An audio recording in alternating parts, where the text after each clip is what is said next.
Hello friends, আজ আমরা কাজ করব Samsung 190 litre 5 star single door ফ্রিজে কম্প্রেসার চেঞ্জ এবং কম্প্রেসারের সঙ্গে সঙ্গে আমাদের কুলিং কয়েলের ক্যাপিলারি সাকশন পাইপ চেঞ্জ করব।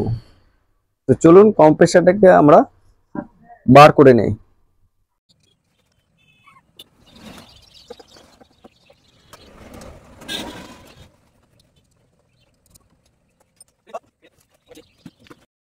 দেখুন, আমরা একটা পুরাতন কম্প্রেসার নিয়ে নিয়েছি এবং এটা হচ্ছে গোদরেজের কম্প্রেসার, তাই এটাকে এখন ফিটিং করব আমরা। তো চলুন কিভাবে ফিটিং করি দেখতে থাকুন। বলতে কন্ডেন্সার, কুলিং কয়েলের ক্যাপিলারি 1/4 এবং কম্প্রেসারের ওয়েল 134 পুরো সিস্টেমটা চেঞ্জ করব। চলুন ভিডিও লাস্ট অবধি দেখতে থাকুন।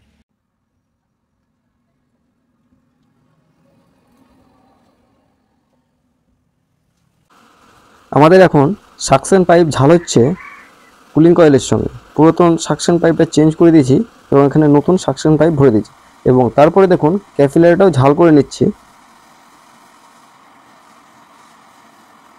আমাদের কন্ডেন্সার লাগানো কমপ্লিট হয়ে গেছে। তারপরে আমাদের মেন কাজটা হচ্ছে কম্প্রেসরের ওয়েলটা বার করা।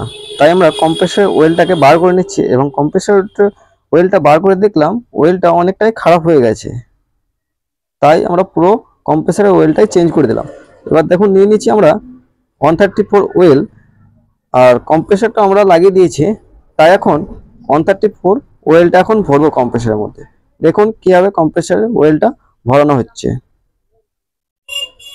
তারপরে আমাদের কাজ হচ্ছে যে ডিসচার্জের সঙ্গে কন্ডেন্সার লাইনটা ওয়েল্ডিং করা, তাই আমরা ওয়েল্ডিং করে দিচ্ছি এবং আমাদের ওয়েল্ডিং হয়ে গেছে। তাই আমরা আয়না দিয়ে ভালোভাবে দেখে নিচ্ছি যে ওয়েল্ডিংটা ঠিকঠাক হয়েছে কিনা, যে কোনো রকম প্রবলেম নেই তো ওয়েল্ডিংয়ে, তাই ভালোভাবে আয়না দিয়ে দেখে নিচ্ছি।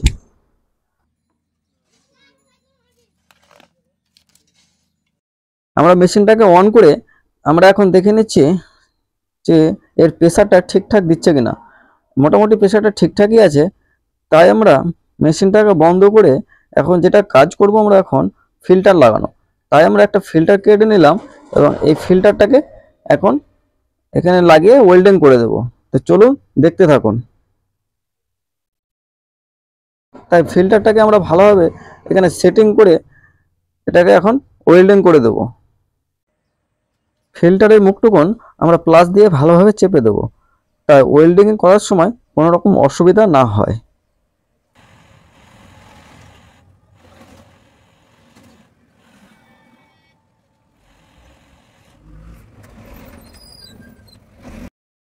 এবার আমরা ওয়েল্ডিং করব ক্যাপিলারি, তাই ক্যাপিলারিটাকে ভালোভাবে ভরে নিলাম এবং ক্যাপিলারিটাকে খুব সূক্ষ্মভাবে ওয়েল্ডিং করব, যে কোনো রকম ক্যাপিলারির মুখে জাম না হয়ে যায়।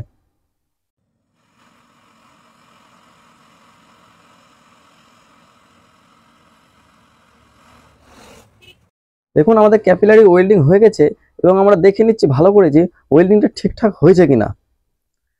দেখুন ফ্রিজটাকে আমরা অন করে দিয়েছি এবং অন করার পর সাকশন পাইপ দিয়ে ঠিকঠাক হাওয়া বেরোচ্ছে কিনা। দেখুন আমাদের ওয়েল্ডিং সব ঠিকঠাক আছে এবং সাকশন দিয়ে খুব সুন্দর প্রেসার মারছে, তাই আমাদের আর কোনো চিন্তা ভাবনা না করে সাকশন পাইপটা জুড়ে দেবো এবং সেখানে খুব সুন্দরভাবে ওয়েল্ডিং করে দেবো।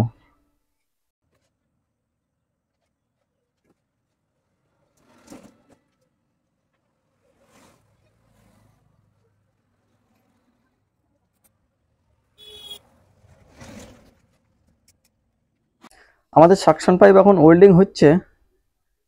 আমাদের সম্পূর্ণ ওয়েল্ডিং এর কাজ, আর কোনো ওয়েল্ডিং নেই, লাস্ট ওয়েল্ডিং ছিল।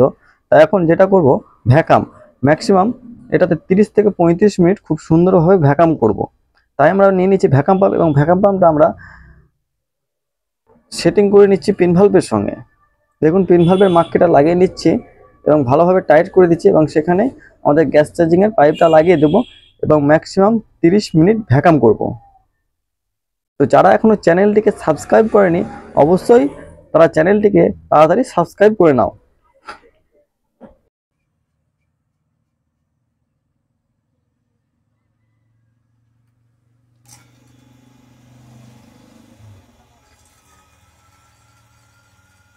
পুরো ঝাল আমাদের ওয়েল্ডিং পুরো কমপ্লিট। দেখুন পিছনকার জালি আমাদের লাগানো হয়ে গেছে, পুরো সিস্টেম আমাদের ওকে। চলুন এখন 30 মিনিট পর আবার দেখা হচ্ছে। হ্যালো ফ্রেন্ডস, আমাদের ভ্যাকাম চলছে, ম্যাক্সিমাম 30 মিনিট ভ্যাকাম হবে। এই দেখুন পুরো কাজ আমাদের কমপ্লিট হয়ে গেছে।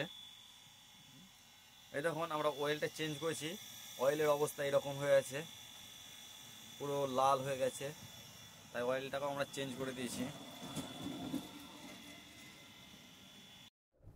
আমাদের ভ্যাকাম হয়ে গেছে, তাই আমরা এখন ভ্যাকামটা বন্ধ করে দেব এবং এখানে আমরা 134 গ্যাস চার্জ করব। তো চলুন গ্যাস কিভাবে চার্জ করা যায় দেখতে থাকুন। পুরো ভ্যাকামটা খুলে আমরা সাইড করে দিলাম এবং এখানে দেখুন আমরা গ্যাস নিয়ে নিচ্ছি 134।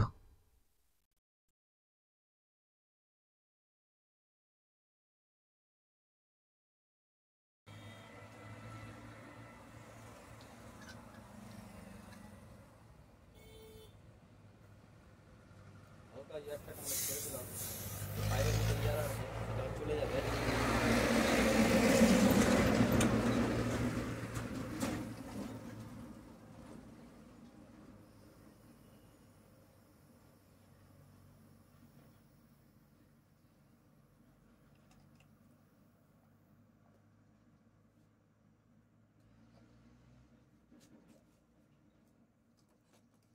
এখানে একটা নাট আছে, তাই নাটটা লাগিয়ে দিই।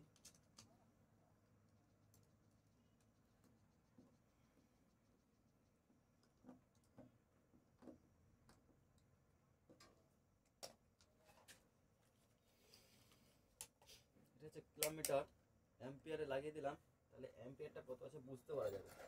যে কোনো একটা তার এখানে লাগিয়ে নিলাম এবং ফ্রিজটাকে চালিয়ে দিলাম।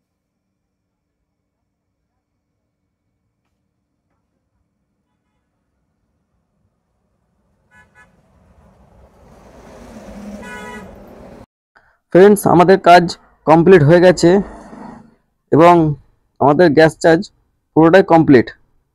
তাই এখন যে কম্প্রেসরের নাটগুলো টাইট ছিল না, সেগুলো এখন আমরা ভালোভাবে টাইট দিয়ে নিচ্ছি।